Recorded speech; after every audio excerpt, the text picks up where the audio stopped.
There are two ways of viewing the world, says Oswald Spengler.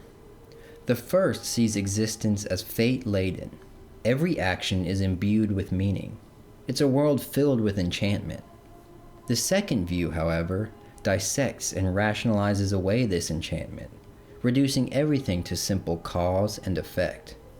In every culture, a battle rages between these two worldviews. In the first volume of his masterpiece, Decline of the West, Spengler lays out the difference between two fundamental perceptions of reality: the destiny idea versus the causality principle. He argues that in early springtime cultures, the destiny idea prevails, but as a civilization matures and enters its late stage, the causality principle takes over. So what are these two conflicting worldviews, and why are they so crucial to a culture's well-being? According to Spengler, destiny is the guiding force of history. It can be felt and inwardly lived, but never described or defined through cold, rational terms. It is the inner certainty that shapes a culture's unique characteristics from its very birth, determining its inevitable course of growth. Unlike causality, which is a matter of the intellect and scientific inquiry, destiny is a matter of life experience and intuition. It is physiognomic. Therefore, it is best expressed through art and religion, which are the language of a culture's unique soul. Spengler writes, "Primitive man feels destiny dimly and anxiously, while for the man of a high culture it is definite enough to become his vision of the world, though this vision is communicable only through religion and art, never through notions and proofs." Spengler describes destiny as an organic logic which gives meaning to the world. It is often veiled in symbolism and vague language, yet clearly understood. Words like luck or doom may not make sense when analyzed rationally, but they are nonetheless felt and comprehended on a deep level. The opposing worldview to the destiny idea is the causality principle.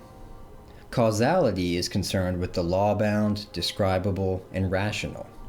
It is the domain of science and the intellect. While destiny governs the world as history, always moving forward, irreversible like time, causality's domain is the world as nature, timeless and predictable, static space. Causality reduces everything to simple cause and effect, stripping the world of meaning and enchantment. The best way to understand the dichotomy between destiny and causality is by an example. In an old tale recounted by Aristotle explaining the philosophy of Democritus, the death of a prominent man is described. When he was strolling along a beach, an eagle had dropped a turtle on his head. Why? It was recalled that an oracle had said that he would die of a bolt from Zeus. This had been thought to be a prediction of death by a stroke of lightning. However, someone pointed out that the eagle was a bird sacred to Zeus. Thus, the oracle was fulfilled. This explanation satisfied most Greeks, but not Democritus. He went to the beach and observed the habits of eagles. He found that they were fond of turtle meat. In order to get at it, an eagle would seize a turtle in his phalanx, fly into the air with it, and drop it on a rock to crack the shell. This observation, together with the fact that the deceased had been bald, provided an explanation that satisfied Democritus. This tale illustrates Spengler's two ways of viewing the world. The Greeks who believed that the oracle involving Zeus had resulted in the death of the man were viewing the world through destiny. The man's death was fated. But Democritus, who found a natural, rational explanation for the man's death, requiring no gods or prophecy, was operating under the causality principle. Though certainly a rare happenstance, the death of the man was completely logical. Spengler posits that the emphasis on causality is a symptom of a culture's late stage. As a civilization becomes more outwardly focused, technical, and mechanistic, it loses its inner creative vitality. This is a move from the vital thing becoming of a culture to the static thing become of a civilization. This shift is often represented by rationalistic philosophies that take hold over a culture and are made up of a late type dubbed the Socratic man. Pulling from his great influence Nietzsche, Spengler put forward Socrates as an exemplar of the shift in thinking from destiny to causality. Socrates birthed a philosophy that posited that the pursuit of eudaimonia, roughly translated to happiness or welfare, motivated all human action, and that virtue and knowledge were intrinsically linked to this state of ultimate happiness. In doing so, he gave the intellect priority as the path to a good life and downplayed irrational beliefs and passions. Man should comprehend what he desires and ignore impulses he can't explain. His entire philosophy is best summed up by the statement uttered during his trial: "The unexamined life is not worth living." A causal philosophy through and through. Socrates' inclination toward rationality led him to question the traditional pantheon of gods and to interrogate his fellow citizens, exposing them as unwise. Ultimately, he undermined the Greeks' idea of destiny and replaced it with causality. Nietzsche pointed out how Socrates' prioritization of the intellect placed all values beneath rational truth, ignoring myth, passion, and enchantment. And Socrates failed to replace these with anything other than his rationalism. Nietzsche went so far as to call Socrates' rationalism a disease that led to degeneration. Reason at any price was in itself only a disease, another kind of disease, and by no means a return to virtue, to health, and to happiness. To be obliged to fight the instincts, this is the formula of degeneration. Spengler writes that the period of Socrates' life was a major shift for the antique world, a shift that ultimately signaled a transition from a thriving culture to a petrified civilization. But Socrates was not an isolated case. Rather, he represented an archetypal figure who embodies the causal philosophy that accompanies this shift in every culture.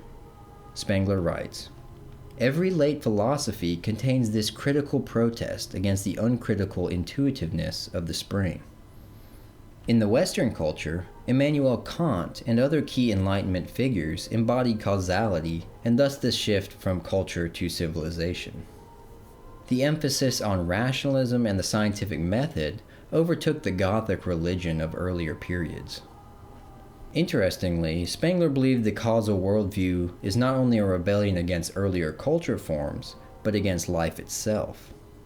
He says that the construction of elaborate intellectual systems are a form of defense against life and the fear of death, because by dissecting every aspect of a thing, which causality surely does, we destroy said thing in the process. To understand a living organism, we dissect its dead corpse, like a frog in science class. Causality does this to life. Destiny, on the other hand, is creative, more akin to really living. Spengler writes about this distinction. Causality requires us to distinguish, and in distinguishing to dissect and destroy, whereas destiny is creative through and through, and thus destiny is related to life and causality to death. So now we understand the difference between causality and destiny. This fundamental opposition affects every culture, argues Spengler. However, the destiny idea and causality principle do not influence every culture in the same manner. Just as he believed every culture was unique, so too was each culture's vision of destiny. In the classical civilization, the Greco-Roman world, the concept of destiny was the moira. It represented a person's allotted portion or boundary in life, including their destiny and lifespan.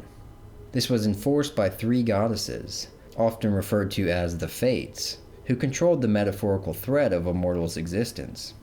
They established a cosmic, inescapable order that even the gods were bound to. Unlike the Faustian or Western destiny idea, Moira had little to do with the inner character of an individual, but only his or her physicality. There was nothing special about Oedipus, for example, but all that mattered was that he stumbled physically upon his fate, and was bound to it. In the Arabian or Magian civilization, destiny is kismet, fate handed down directly by God. Here, the story of Job is the quintessential tragedy that embodies the Magian destiny idea. God directs fate toward Job, who simply must suffer God's will. In the Western culture, destiny is weird. W-Y-R-D, that is, meaning a personal fate. A man's character becomes his destiny. It comes from within rather than any gods or external source. Who you are determines your life course. In the West today, and throughout history, we can see how the destiny idea and causality principle have ultimately played out. Causality no doubt dominates the Western ethos, as rationalism and materialism supplanted the enchantment of ages long past. Though the West might be in its latter stages of cultural development, this does not rule out the possibility of embracing the destiny idea on a personal level. Spengler himself claimed that to avoid viewing the world through the lens of destiny was an impossible task, even for the most dedicated causalists. He writes, "In the destiny idea, the soul reveals its world longing, its desire to rise into the light, to accomplish and actualize its vocation.